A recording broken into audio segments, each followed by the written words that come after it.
चला सुरुवात करूया पैठणपासून. गोदावरीच्या काठावरचं हे एक म्हणजे खूप ऐतिहासिक शहर आहे. हो, एकेकाळी सातवाहन राजांची राजधानी होती. आणि फक्त राजधानीच नाही, तर संस्कृतचे पंडित, मोठे मोठे साधुसंत, विद्वान या सगळ्यांचं एक केंद्र होतं. आणि अशा ह्या काय म्हणू धार्मिक आणि सात्विक नगरीत नागूबाई नावाची एक बालविधवा राहत होती. बरोबर. आणि नागूबाईचं कसं होतं की तिचं संसारातून मन पूर्णपणे उडालं होतं. ती भोगनारायण मंदिराच्या जवळच एका गुंफेत राहायची. अच्छा. तिचं सुरुवातीचं आयुष्य म्हणजे खूप कठोर होतं. म्हणजे व्रते, उपवास, तीर्थयात्रा हे सगळं अगदी निष्ठेने चालू असायचं. पण तिला एक गोष्ट मात्र पक्की माहीत होती. कोणती? की गुरु वाचून मोक्ष नाही. आणि खरं तर इथूनच तिच्या खऱ्या आध्यात्मिक प्रवासाला एक दिशा मिळाली असं म्हणता येईल. आज आपण याच नागूबाईच्या प्रवासाचा मागोवा घेणार आहोत. म्हणजे एका ज्ञानी पण तितक्याच अहंकारी तपस्विनीपासून ते स्वामींची निस्वार्थ भक्त बाईसा होण्यापर्यंतचा हा जो विलक्षण प्रवास आहे तो कसा घडला. चला तर मग यावर जरा सविस्तर बोलूया. नक्कीच. तर गुरुतुल्य मार्गदर्शनाच्या शोधात नागूबाईने शैव पंथाच्या सुमूर्तबाईंना आपलं गुरु मानलं. गुरु मानलं. पण त्यांच्या निधनानंतर म्हणजे त्या गेल्यावर एक वेगळीच गोष्ट घडली म्हणजे नागूबाई स्वतःच उच्चासनावर बसू लागली. आपल्याच शिष्यांकडून, हंसाबाई आणि पांडे म्हणून होते, त्यांच्याकडून त्रिकाळ पूजा घेऊ लागली. हो. आणि इथेच तिच्या आध्यात्मिक प्रवासातला एक मोठा अडथळा निर्माण झाला होता. असं नाही की तिच्यात ज्ञान किंवा भक्ती नव्हती. पूर्वपुण्यही होती तिची. पण त्यासोबत 3 मोठे दोषी होते. 3 दोष कोणते? पहिला होता आपल्या मार्गाच्या श्रेष्ठत्वाचा अहंकार. म्हणजे आपला मार्ग सर्वश्रेष्ठ, बाकी सगळं काही नाही. हां. दुसरा वयोवृद्धत्वाचा अहंकार. म्हणजे मी वयाने मोठी आहे, मला जास्त कळतं याचा गर्व.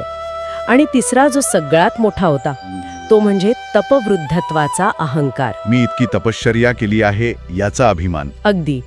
आणि गंमत म्हणजे स्वामींनी मेहकरमध्ये असतानाच तिची ही अडचण ओळखली होती. अच्छा. म्हणजे पैठणला येण्याआधीच? हो. त्यांना माहित होतं की हिला यातून बाहेर काढायचे आणि प्रेमविद्येसाठी पात्र बनवायचंय. आणि ही प्रेमविद्या म्हणजे नेमकं काय? फक्त भक्ती की त्यापेक्षा जास्त काही? प्रेमविद्या म्हणजे फक्त भावनिक भक्ती नाही, तर अहंकाराचा पूर्णपणे लय करून स्वतःला विसरून परमेश्वराशी एकरूप होण्याची अवस्था. आणि स्वामी तिला याच अवस्थेसाठी तयार करणार होते. मग स्वामी पैठणला आले आणि तिथून गोष्टी बदलायला सुरुवात झाली. हो. शके 1886 सालची गोष्ट आहे ही. पौष पौर्णिमेचा दिवस होता. स्वामी पैठणला आले आणि त्यांच्यासोबत बोणूबाया होत्या. त्यांनीच नागूबाईला स्वामींच्या अलौकिक सौंदर्याबद्दल सांगितलं. काय म्हणाल्या त्या? त्या म्हणाल्या की त्यांचे सौंदर्य काय सांगावे, आम्ही तोंडाने वर्णन करू शकत नाही. हे ऐकून नागूबाईच्या मनात साहजिकच कुतूहल निर्माण झालं. आणि मग भेट झाली का त्यांची? हो. पार्वती सोमनाथाच्या देवळाजवळ त्यांची पहिली भेट झाली.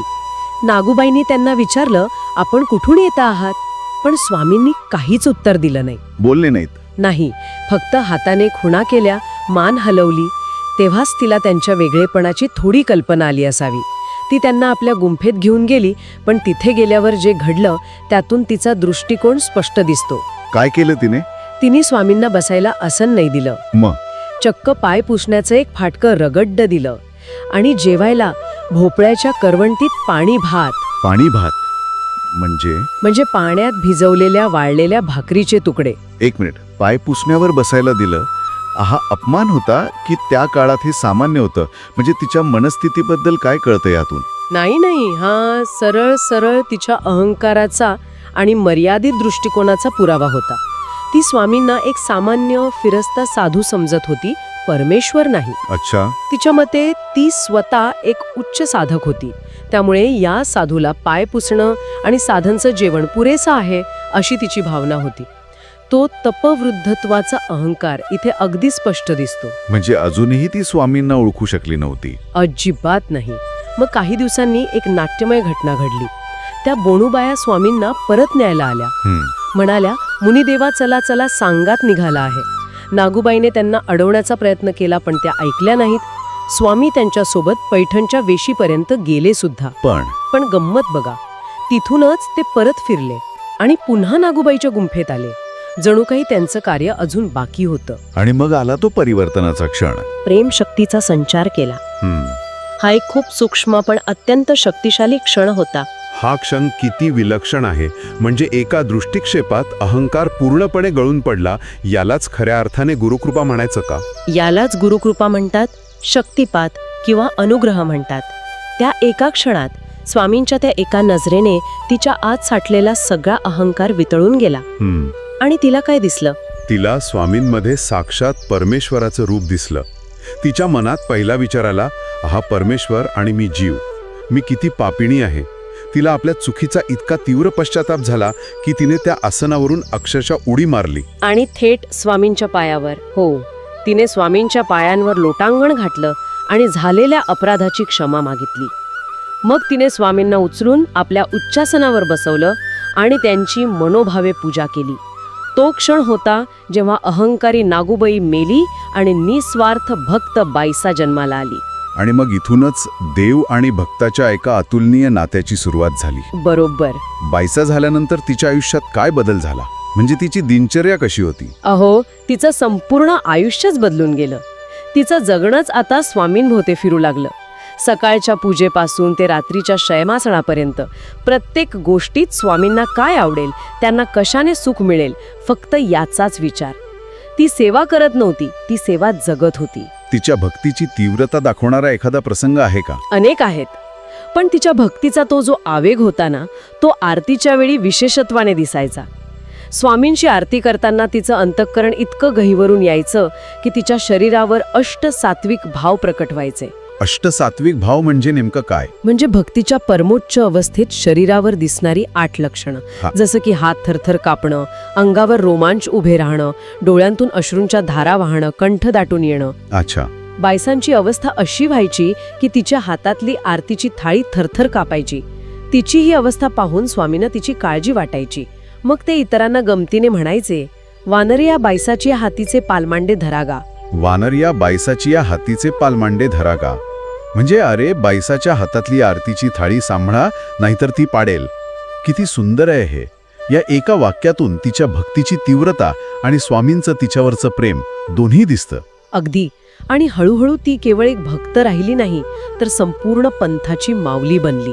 तिचा स्वभाव शिस्तप्रिय होता, पण तितकाच तो प्रेमळ आणि कणवाळूही होता. याबद्दल एखादं उदाहरण आहे का? हो, आहे ना. पद्मनाभी नावाच्या एका भक्ताकडून काहीतरी चूक झाली होती, म्हणून स्वामींनी त्याला मठात यायला मनाई केली होती. तो खूप दुःखी झाला होता. तेव्हा बाईसांनी मध्यस्थी केली, स्वामींचं मन वळवलं आणि त्याला क्षमा मिळवून दिली. म्हणजे ती इतरांची बाजू घेऊन स्वामींकडे शिफारस करायची. हो. अजून एक प्रसंग आहे. साधे नावाच्या एका शिष्येने एका पुजाऱ्याला काहीतरी कटू शब्द बोलले. स्वामींना हे कळल्यावर त्यांनी तिला एका पायावर उभं राहण्याची शिक्षा दिली. तेव्हा बाईसांनी ती शिक्षा कमी व्हावी यासाठी स्वतः काही शिक्षा भोगली आणि तिची शिक्षा कमी करून दिली. तिने सर्वांवर आईसारखं प्रेम केलं. म्हणूनच तिला माऊली हे नाव मिळालं. अगदी. पण तिच्या स्वभावात एक विलक्षण भोळेपणा आणि निरागसता पण होती. अच्छा. एकदा स्वामी सिन्नरकडे जात होते. रस्त्यात दुरून एरंडीची झाडं दिसली. ती पाहून बाईसा अगदी सहजपणे म्हणाली, बाबा कसे बरवे आंबे. म्हणजे बाबा किती छान आंबे आहेत.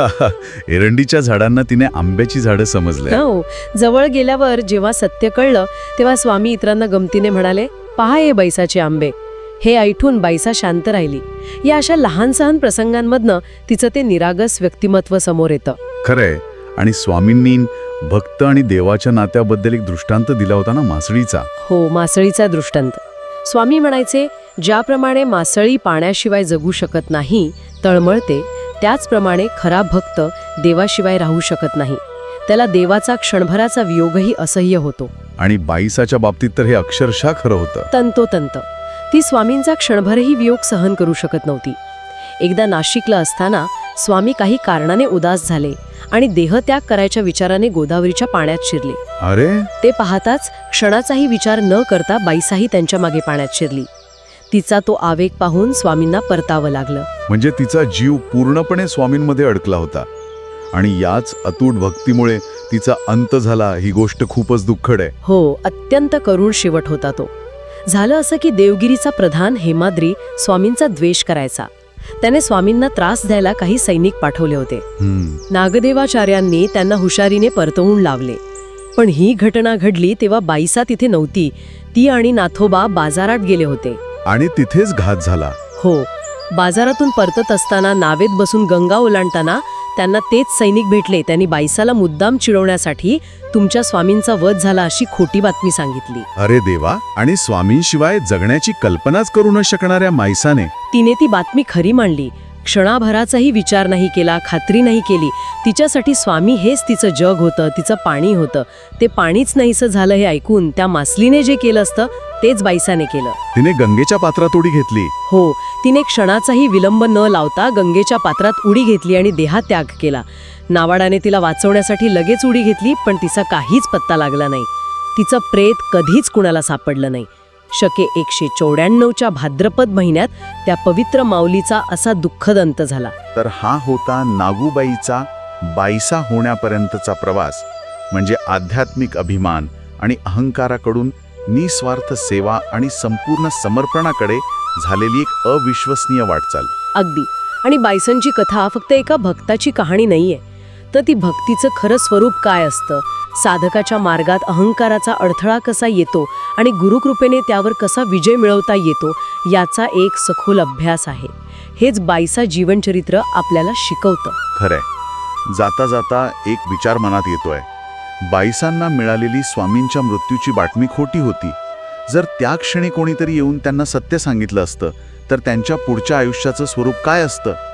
स्वामींच्या भौतिक अनुपस्थितीत त्यांच्या भक्तीची परीक्षा कशी झाली असते? हा एक विचार करण्यासारखा प्रश्न आहे, नाही का?